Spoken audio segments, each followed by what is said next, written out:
This is a home by Craig Elwood called Casa Kuderna. It was built in 1956, finished construction for a graphic designer.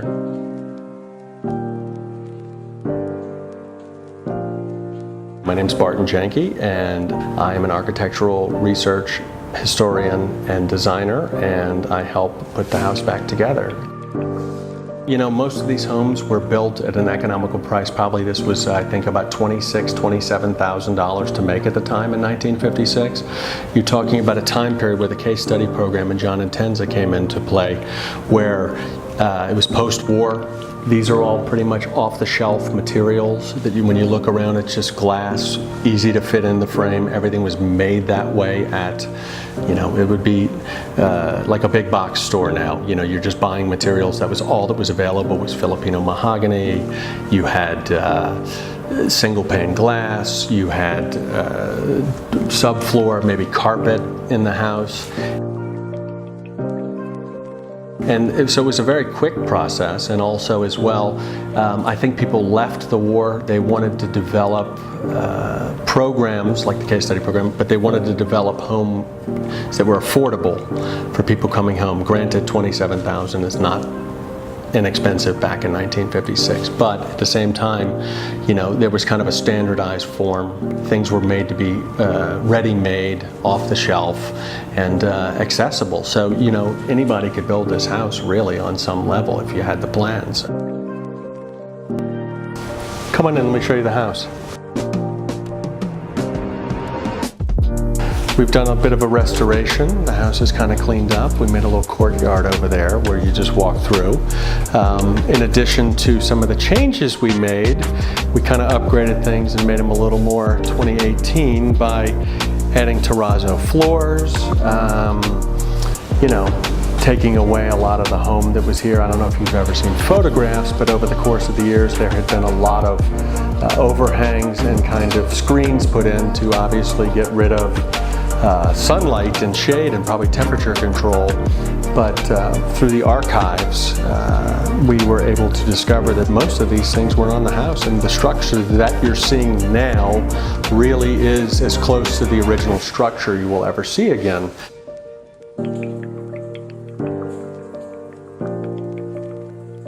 The jalousie windows. So they are something that, you know, you see a lot in Florida. Paul Rudolph used them quite often in his designs.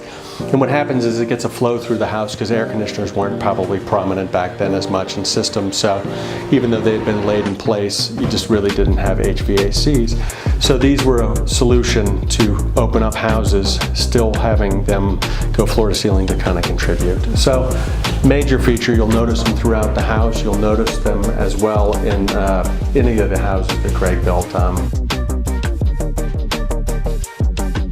You're meant to be in a full connection, outdoor, indoor, so you are living in the space, you're living in nature, you have no transition with the glass all the way out. More Craig reveals when you put the terrazzo in, you need something to hide the edges, so you make little significant changes. You add a feature of your own. We built ourselves in some of these different rooms. As I said before, this is being worked on.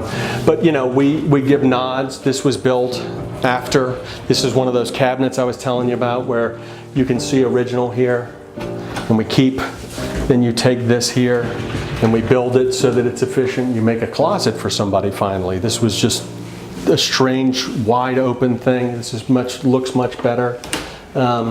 Beautiful, soft closed drawers.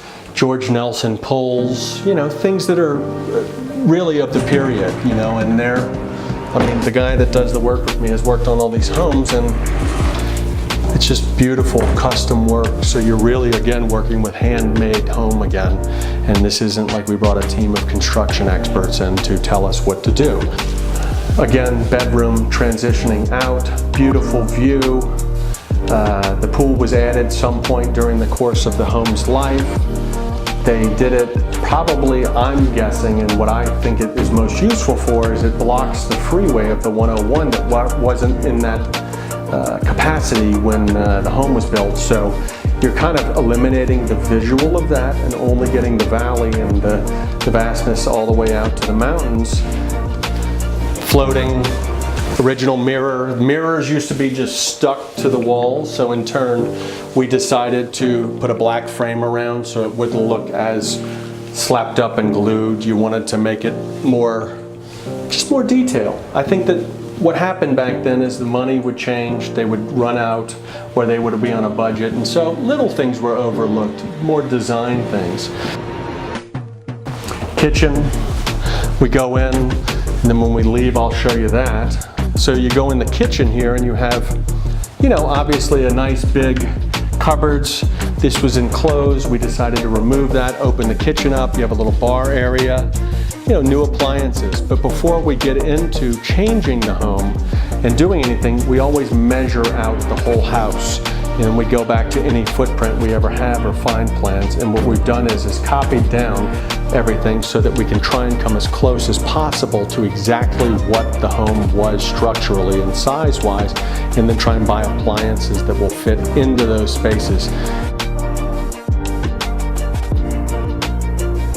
This is, again, the brick and the steel. All we did was cover the floor in terrazzo, but this had been here for a long time. I know that there are stories of this fireplace and the way Craig designed them on 3 sides with the glass. Again, Craig Elwood recession. The house floats, it goes up, it feels as if this goes through the ceiling. If it was flat into the ceiling, you'd be looking at a butting up of this, and it would feel as if it hit the ceiling and had nowhere to go, and it stopped there. So this eliminates that and allows you to feel that it's a continuous thing, and we know that it rises. So huge feature for Craig, another reveal, massive. Added a door with a low style to give it the Craig Elwood feeling of the aluminum anodized. Craig Elwood stairs he had cut and designed himself to save money. He liked the low profile.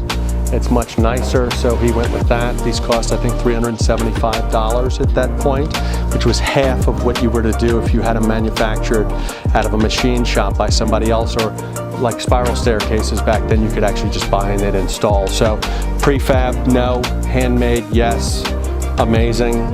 Colors are original that we chose on the home, back to the archives. This is one of the yellows that they used. Cross members, which is for structural, for you know, earthquake and for any thing like that.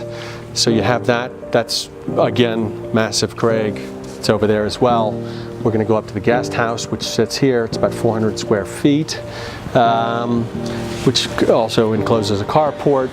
It's the original, you know, I don't know, workshop slash storage facility for the house.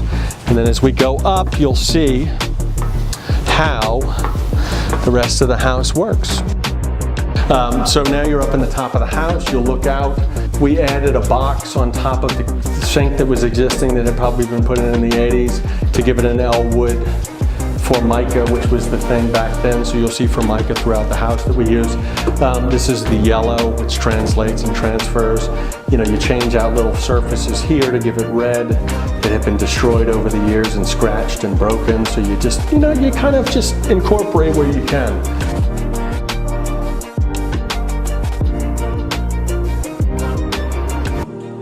House is still here. We have original windows. We have original wood that we, you know, changed some new things, but the house stood the test of time. So obviously engineering was so important and how things were going to last.